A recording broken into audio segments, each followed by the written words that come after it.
Hello dear students, my name is Vijay Kumar Shatrughan Jadhav. Today I am going to teach you something called heat. आइए जानते हैं heat क्या होता है। तो फ्रेंड्स, आपने देखा होगा कि एवरीडे लाइफ में जब हम मान लीजिए चाय पी रहे हैं या फिर हम कोई दूसरे टास्क परफॉर्म कर रहे हैं तो कभी कभार ऐसा हो जाता है कि हमारा हाथ कुछ चीज़ों की वजह से जल जाता है। आपने देखा होगा। तो क्यों जला हमारा हाथ, अगर हम अच्छे से देखें तो हमें यहाँ से पता चलेगा कि कुछ एक एनर्जी होगा, जो एनर्जी उस चाय के अंदर होगा और आपका हाथ उसको लगने के कारणवश आपका हाथ उसकी वजह से जल गया है। तो इन सारी चीज़ों को हम थोड़ा सा ब्रीफ में जानने का प्रयास करेंगे यहाँ पर। आइए स्टार्ट करते हैं हीट। अगर आपको हीट को जानना है तो सबसे पहले हमें देखना होगा हीट का डेफिनेशन क्या है और एक्चुअल वे में टेम्परेचर क्या होता है। यस, जस्ट दैट, टेम्परेचर क्या होता है।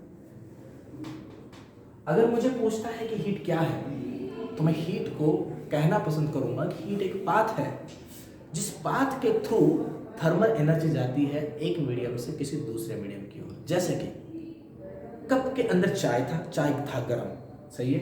जब आपका हाथ कप के कांटेक्ट में गया तो उस वक्त कप के अंदर का थर्मल एनर्जी, देखिए हम कभी भी एनर्जी मतलब हीट नहीं बोलते।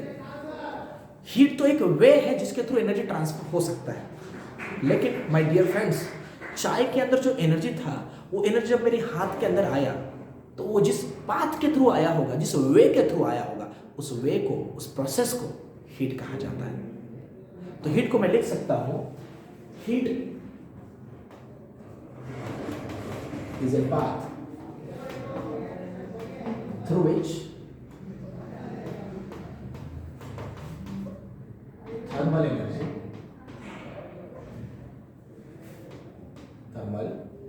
energy transfers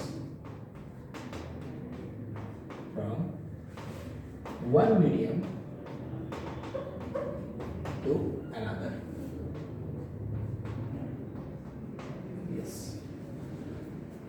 आप यहां से देख सकते हैं। अगर मान लीजिए मैं किसी एक थर्मास का एग्जांपल अगर पकड़ लूं, आपने देखा होगा मिल्टन का बॉटल हमको मिलता है जिसके अंदर हम गर्म पानी भर के उसको पूरा दिन पी सकते हैं। मान लीजिए आपका कुछ एक मिल्टन का बॉटल है, इस बॉटल के अंदर मान लीजिए गर्म चाय भरा था ऑलरेडी। अब आप मेरे प्रश्न का उत्तर दीजिए। आपने स्टील का बॉटल देखा रहेगा मिल्टन का, मोस्ट प्रोबेबली आप उसको उठा सकते हो, उसके अंदर भले खोलता हुआ चाय, मान लीजिए 100 डिग्री सेल्सियस का टी अंदर था, लेकिन फिर भी आप उसको एकदम आराम से उठा सकते हो। आपको जरा भी गर्मी फील नहीं होगी। क्यों? क्योंकि अंदर का कोई एनर्जी बाहर आ ही नहीं रहा। तो जो अंदर जो पूरा जो गर्मी जो एनर्जी है ना, उस एनर्जी को हम थर्मल एनर्जी कहते हैं। तो इसके अंदर जो एनर्जी है उस एनर्जी को हम कौन सा एनर्जी कहते हैं? Thermal energy. और ये जो थर्मल एनर्जी है, ये थर्मल एनर्जी अंदर से बाहर की ओर मिल्टन के बॉटल के अंदर जाएगा क्या? नहीं जाएगा। सो ये जो थर्मल एनर्जी है वो अगर अंदर से बाहर नहीं आ पाया तो कोई रास्ता ही नहीं आने का। कौन सा रास्ता पे आप देखिए? कोई भी रास्ता नहीं। इसी का मतलब यह है कि थर्मल एनर्जी अंदर से बाहर नहीं जा पा रहा है, मतलब there is no indicator path, मतलब ही हीट नहीं है यहां पर। इसीलिए हम यहां पर Q का वैल्यू एज 0 कंसीडर करते हैं। मतलब जहां जहां पर एनर्जी ट्रांसफर होगी वहीं पर बस हीट आता है। कहीं मान लीजिए किसी जगह पे एक एनर्जी है, इसके अंदर एनर्जी लेके बाहर नहीं जा पा रही, तो हीट कितना है? 0 है। तो एनर्जी माने हीट, ये समझना बंद कर दो। क्योंकि यहां पर भी तो एनर्जी है अंदर, तो यहां पर तो हीट होगा नहीं, लेकिन हीट तो नहीं है क्योंकि हम Q = 0 लिखते हैं। और ऐसे वाले सिस्टम्स को जिसके अंदर से थर्मल एनर्जी बाहर नहीं जा पाता, ऐसे सिस्टम्स को हम कहते हैं आइसोलेटेड सिस्टम्स। Isolated systems. इसके अलावा हमारे पास और दो सिस्टम्स रहते हैं, क्लोज सिस्टम, ओपन सिस्टम, और एक थर्ड रहता है आइसोलेटेड सिस्टम्स। जेईई नीट के लेवल पर एडियाबैटिक प्रोसेस नाम का एक प्रोसेस आता है जिस प्रोसेस के अंदर इस आइसोलेटेड सिस्टम का यूज किया जाता है। पहले तो प्रोसेस का नाम कौन सा प्रोसेस है? Adiabatic process. Just a minute, adiabatic process. Adiabatic process. तो एडियाबैटिक प्रोसेस के ऊपर बहुत बार क्वेश्चन पूछा जाता है, वैसे कंफ्यूजन वाली कोई बात ही नहीं है। आइए थोड़ा जानते हैं टेम्परेचर के बारे में, देखते हैं तो कहा है कम से कम कि भाई ये टेम्परेचर है क्या। आइए देखते हैं टेम्परेचर क्या होता है। टेम्परेचर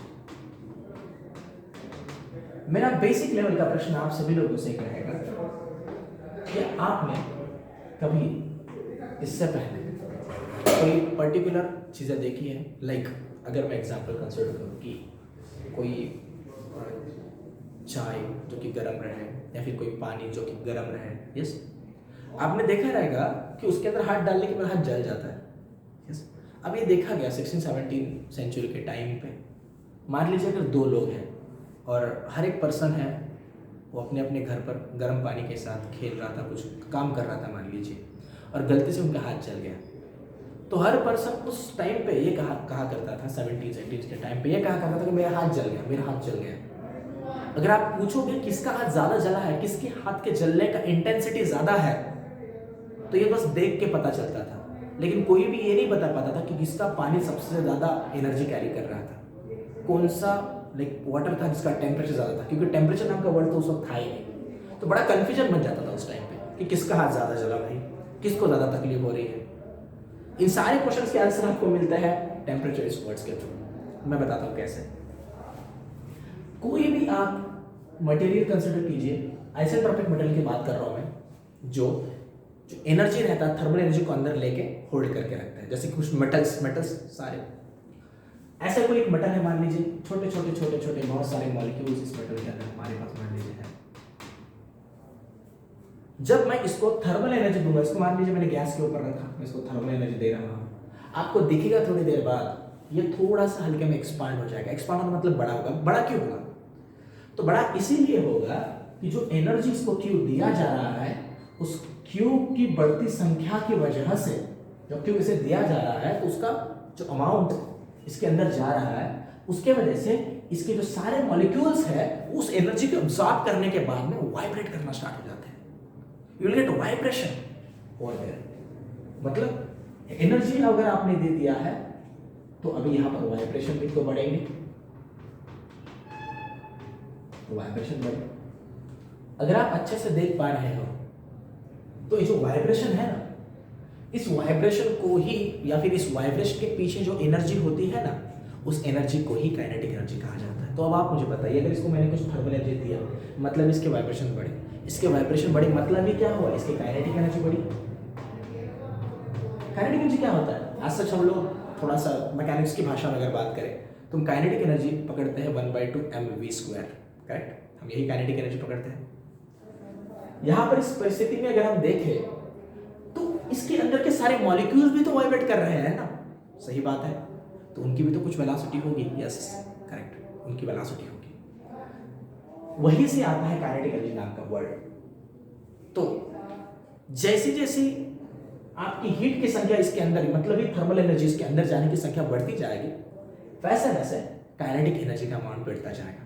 और टेम्परेचर मेजर करना मतलब ही काइनेटिक एनर्जी को मेजर करना होता है। इसीलिए अगर आपको नीट पे जेईई में अगर क्वेश्चन आए कि क्या रहेगा टेम्परेचर का बेहतरीन सा डेफिनेशन, तो आप आंसर दोगे टेम्परेचर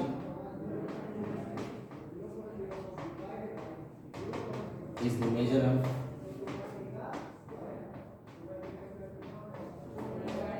काइनेटिक एनर्जी। ये रहेगा उसका डेफिनेशन। तो ये सारी कुछ बेसिक लेवल की चीजें हैं जो कि हम देख पा रहे हैं यहाँ पर जो है। अब इसके अलावा भी टेम्परेचर में हम बहुत ज़्यादा डेप्थ पे जा सकते हैं। जैसे कि टेम्परेचर को मेजर करने के लिए कुछ स्केल्स होता है। एक रहता है हमारा सेल्सियस स्केल, एक रहता है हमारा फ़ारेनहाइट स्केल, और एक हमारा रहता है केल्विन स्केल। इनकी मदद से हम लोग अलग अलग स्केल के यूज से किसी भी अमाउंट ऑफ सब्सटेंस के अंदर कितना काइनेटिक एनर्जी है ये बता सकते हैं। वाइब्रेशन घट गए तो काइनेटिक एनर्जी घट गई, वाइब्रेशन बढ़ गए तो काइनेटिक एनर्जी बढ़ गई।